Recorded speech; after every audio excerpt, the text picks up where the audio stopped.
YouTube. You already know what it is, baby. We back at it again with another hero deck profile. Guys, shout out to Nathan Christmas, man. Bro, that guy's at the Vegas regional.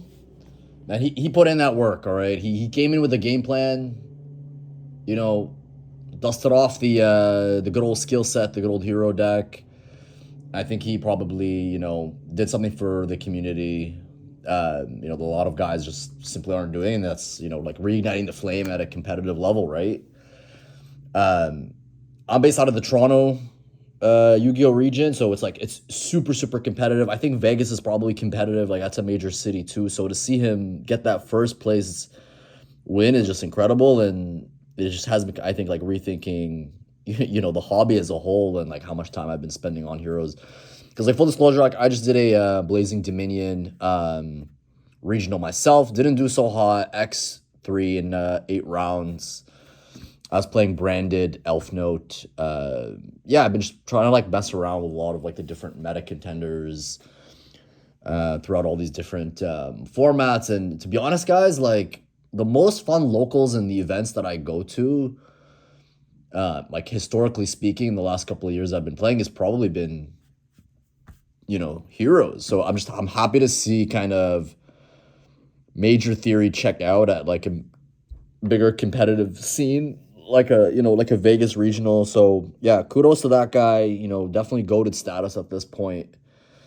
And his list is entirely inspired, I think, by his success. And yeah, I need to make that commitment now to kind of grind out the deck even further now with the new support, with like ejector package that's coming out, and of course the Master Heroes and the Master Hero Fountain that's coming out in a couple of weeks. Also, one cool thing I think in the meta is, Droll's down to 2, and then Fua is actually in a lot of people's sides, just considering that not Yummy, man, I'm a format behind. Cool Tune isn't actually always maining a lot of the different Charmies for game one, just given that they require those smaller hand traps to kind of full stop their opponent, and they need hand traps that are synchros to kind of facilitate their lines of play. So is Hero in a good spot? Yeah. I think, just given the Nathan Christmas hero pile hype, that we're definitely looking at something interesting and some good applicability of the deck in a competitive scene. But yeah, let's get right into deck profile, guys. I've taken his list, re-optimized it for my needs, cut out some stuff that I didn't agree with, put in some stuff that it's my personal preference or that I think is actually a must in the deck. And yeah, let's get right into it. It's definitely going to be a 60 card pile day. I was, again, also apprehensive, guys. I was apprehensive about a pile approach, but I think I've tested this online on Duelbook into like branded, Malice, Cool Tune. Something definitely checks out mathematically here and gameplay wise, just because there is a lot more garnets in the deck. But now, increasing the number of starters, increasing the number of non-engine, all the bricks essentially get buried when it comes to how often you're going to see those one-offs that you don't actually want to see to be able to play the game. So yeah, let's get right into it. First and foremost, I've got 2 Stratos. The heart of the deck, I would say you can't go less than 2. 3 might be excessive, even a 60. I had one game against Malice online where I went Ferris for increase gets stopped by the back row by Cryptor, banish. Talents draw 2 into AHL and Fusion Destiny, which was completely broken. GG's on its own. And then AHL into Stratos into Stratos, normal, the second Stratos, pop Di-Fi, which was their only last line of defense, and then resolve Fusion Destiny for full combo into DPE Law Plasma if you want. Yeah, you need to play 2. Stratos is not once per turn, can add himself, and it's a duster in the deck. Yeah, not much to say there. Always, again, guys, I always preach this. Keep increasing the back row. This is a really good normal summon going second. They try to interact with Stratos because they have to. You chain your increase to quick play as it's a continuous trap. So yeah. And then my other 2 heroes, elemental heroes, is Mist, as well as Neos. even when Fountain comes out, I'm actually gonna still keep the Mist because she keeps she facilitates that really good line with AHL and the 3 masks changes in the deck. So if you have an AHL mask change, you can turbo out the Law, get your search, then play around Droll and a whole bunch of other hand traps in the format. So yeah, really good stuff.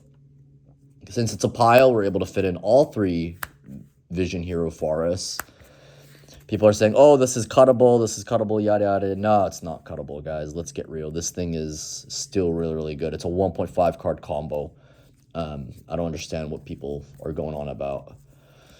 It's 2025, and we just had a hero, hero regional win, and it was maxed out on the Vision package.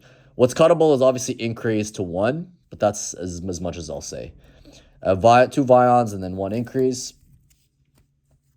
And then for the Destiny's Child, we've got the 3 Mallies, of course, the Denier, as well as the Plasma. The nice thing about the pile approach is you can actually fit this back in, which actually does come up every now and then into grind games. Also, I found against Branded, this is really good because if you are able to bait out their Fallen of Virtuous, then this thing becomes less of a risk to stick onto the field because some other cards like Quem or even Grand Guignol, they tend to have layered interruptions if you start accessing your extra deck, and our deck doesn't actually always need to access the extra deck right away. We can stick this onto the board, then play through the extra deck freely.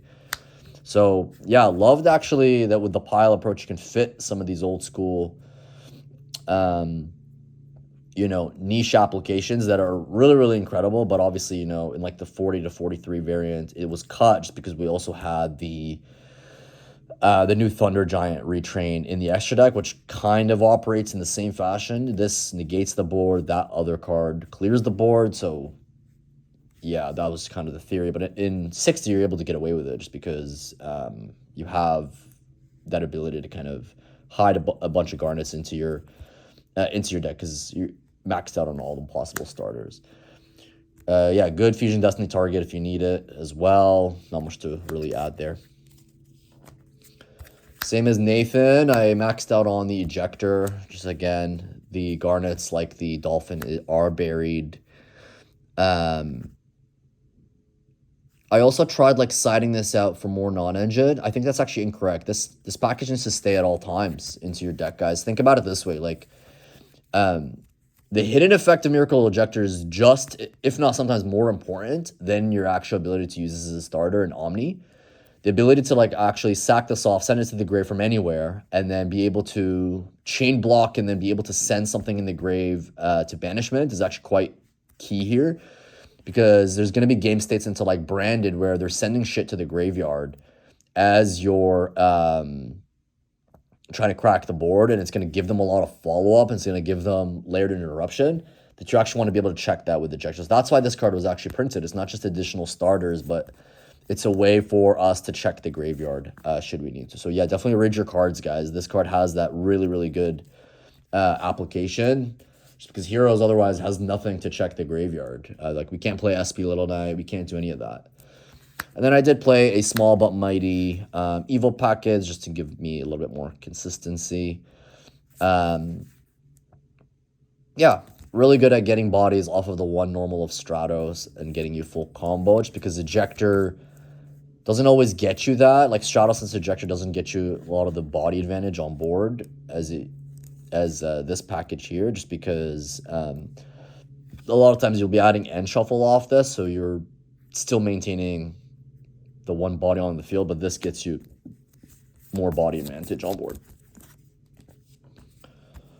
1-1 of the Masked Heroes, the new guys. Not much to explain there. And then for power spells, we're maxed out as well on the AHL. Yeah, the nice thing about the pilot is like you technically have 6 AHLs because of the ejector, so that's why you were able to get away with, playing more non-engine, playing more garnets if you want to, like the plasma, things like that.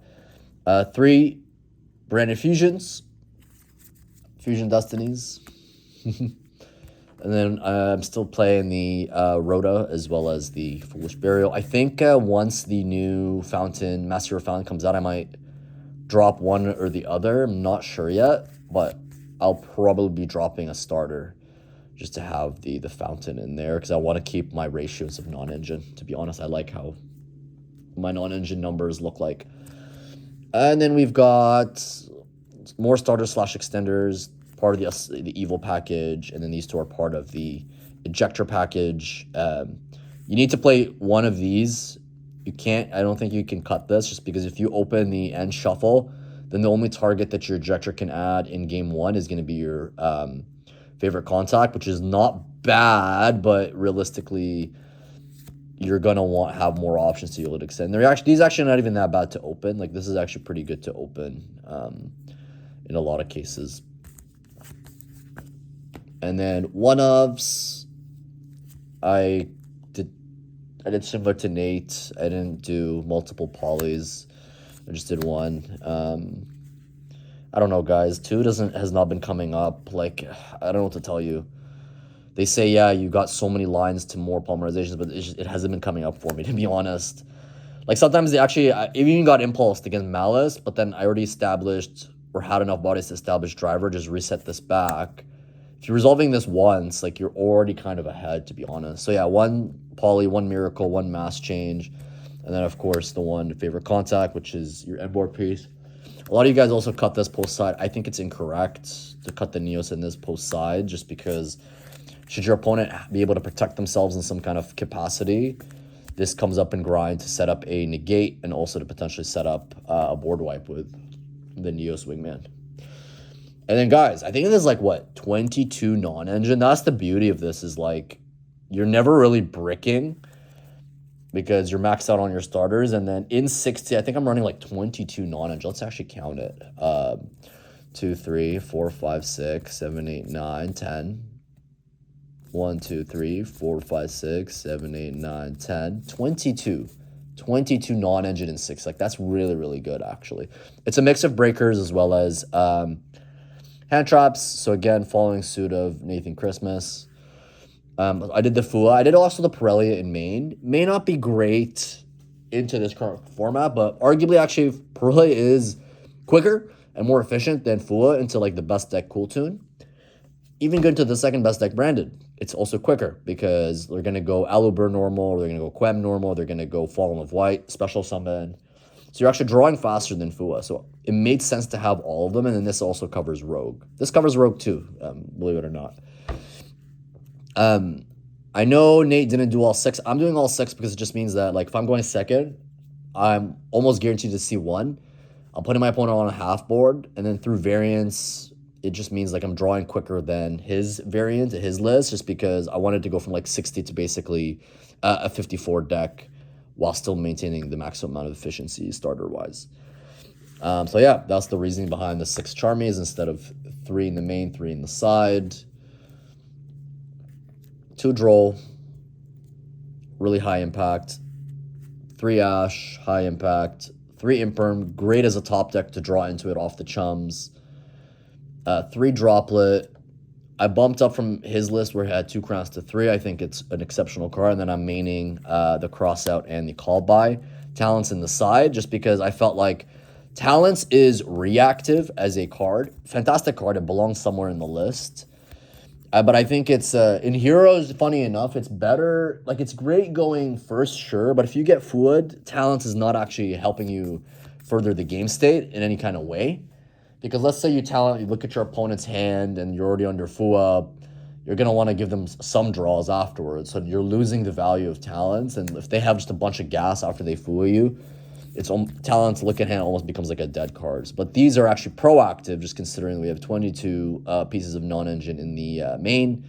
So you can basically cross out anything that we want. Imperm, Ash, Droll, Fua, those are like your main culprits to cross out. So it's proactive instead of reactive. So that's why I chose this over TTT in the main. And then Call By is just Call By. Always a proactive card. And a good end piece should you not actually require to resolve it.